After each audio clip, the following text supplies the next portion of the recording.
આજે બનાવ્યા નાના મોટા બધાના ફેવરિટ એકદમ પોચા રૂ જેવા તે પણ બેકિંગ સોડા કે ઇનોના ઉપયોગ વગર દૂધીના મુઠિયા. અને સ્પેશિયલી બાળકો આપણા દૂધી નથી ખાતા હોતા, તો આવી રીતે મુઠિયા બનાવીને તેને ખવડાવીને તો તે ઝટપટ ખાઈ લે છે. તો તેની માટે મેં અહીંયા એક દૂધી લીધી છે, તેની છાલ ઉતારી લેવાની છે અને તેને આવી રીતે નાના નાના કટકા કરીને આખી દૂધીને મેં ખમણી લીધી છે.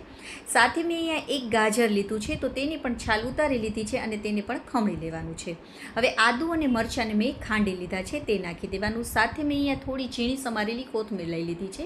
જરૂર મુજબ મીઠું એડ કરીશું. 2 ચમચી જેટલું, 2 નાની ચમચી ભરીને તલ નાખી દઈશું. થોડી એવી હળદર, ધાણા જીરુંનો પાવડર, લાલ મરચાંનો પાવડર એડ કરીશું.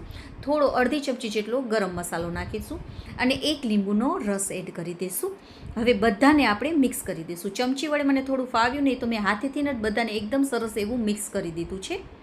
બધું મિક્સ થઈ જાય ને એટલે તરત જ આપણે હવે તેમાં ચણાનો લોટ નાખવાનો છે. તો મેં અહીંયા 1 કપ જેટલો પહેલાં ચણાનો લોટ નાખેલો છે. જરૂર લાગશે તો આપણે વધારે નાખીશું.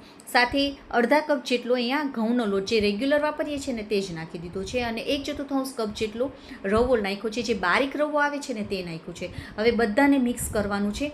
આપણે અહીંયા બેકિંગ સોડા કે ઇનોનો ઉપયોગ નથી કરવાનો, માટે આપણે જો જરૂર લાગે ને તે પ્રમાણે ચણાનો લોટ નાખીશું અને બહુ કઠણ લોટ નહીં બાંધીએ, તેનો આપણે ઢીલો લોટ બાંધીશું. અને અત્યારના દૂધી આપણું પાણી વધારે છોડશે, તો ઢીલો હશે ને તો તમારે થોડો જેવો તમને ચણાનો લોટ લાગે ને તે પ્રમાણે તમારે નાખવાનો, અને આટલો ઢીલો લોટ જ બાંધવાનો છે. તો મારે અહીંયા 2 કપ જેટલો ચણાનો લોટ જોઈ ગયો છે.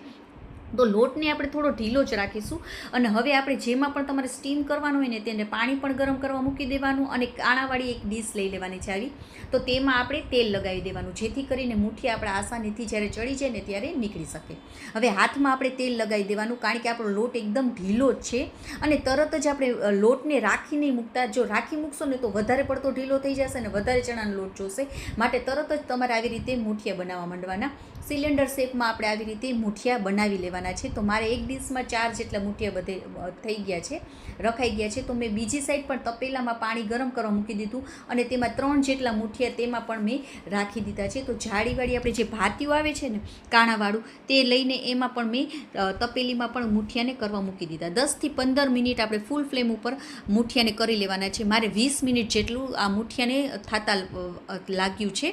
તો જો ચાકુ આપણું એકદમ સરસ એવું કોરું આવે છે, મીન્સ કે મુઠિયા થઈ ગયા છે. તો આપણે બહાર કાઢી અને થોડી વાર માટે આપણે તેને ઠંડા કરી લેવાના છે. ગરમ ગરમ તમે કટ ના કરતા, ગરમ ગરમ કટ કરશો ને તો ચાકામાં પણ ચોટશે ને મુઠિયાનો એકદમ સરસ એવા કટ નહીં થાય. એટલે એકદમ ઠરી જાય ને પછી તમારે આવી રીતે કટ કરી લેવાના. તો જો એકદમ સોફ્ટ એવા પોચા રૂ જેવા આપણા મુઠિયા બનીને તૈયાર છે. એમને તમે ખાશો ને તો પણ ખાવાની મજા આવશે.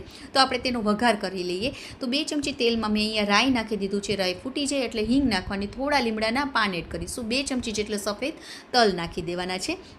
અને હવે આપણે જે મુઠિયા છે ને તેને આપણે બધા આમાં નાખી દઈશું. તો બધા મુઠિયા આપણે નાખી દઈશું. અને સાથે મેં અહીંયા હવે આપણે એકદમ ખટ્ટા મીઠા મુઠિયા હોય ને તો ખાવાની મજા આવે છે. તો મેં અહીંયા દળેલી ખાંડ નાખી દીધી છે. તો 2 મોટી ચમચી ભરીને દળેલી ખાંડ નાખી છે. જેવું તમને ગળ્યું અને ખાટું ભાવતું હોય ને તે પ્રમાણે તમારે લીંબુનો રસ અને ખાંડ નાખવાની. જો તમે લીંબુનો રસોમાં નાખતા ભૂલી ગયા હોય ને તો એ બધું આપણે મિક્સ થઈ જાય ને મુઠ્ઠી આપણે 2 મિનિટ માટે કૂક કરી લઈએ ને પછી છેલ્લે એન્ડમાં તમારે લીંબુનો રસ આમાં નાખી દેવાનો. તો આવી રીતે તેને આપણે હલાવી લેશું અને એ ગેસની ફ્લેમને ધીમી રાખી 2 થી 3 મિનિટ આપણે તે મુઠિયાને કૂક કરી લેવાના છે. તો એકદમ સરસ એવા ક્રિસ્પી જેવા થઈ જશે ને મુઠિયા, તો ખાવાની મજા આવી જશે. તો આવી રીતે આપણે તેને હલાવતા જવાનું અને 2 મિનિટ માટે તેને કૂક કરી લેવાનું છે. કૂક થઈ જાય ગેસની ફ્લેમને બંધ કરી દો. અને પછી જો તમને એવું લાગે કે ચાખો કે થોડું ખટાશ ઓછું છે તો ઉપરથી તમારે લીંબુનો રસ તમારે અત્યારે નાખી દેવાનો. તો આપણા મુઠિયા તૈયાર છે. છાશ સાથે પણ ખાવાની મજા આવે છે, લીલી ચટણી કેચઅપ સાથે પણ ખાવાની મજા આવે છે. અને જો વિડીયો ગમ્યો હોય તો લાઇક, સબસ્ક્રાઈબ અને શેર કરવાનું બિલકુલ ના ભૂલશો.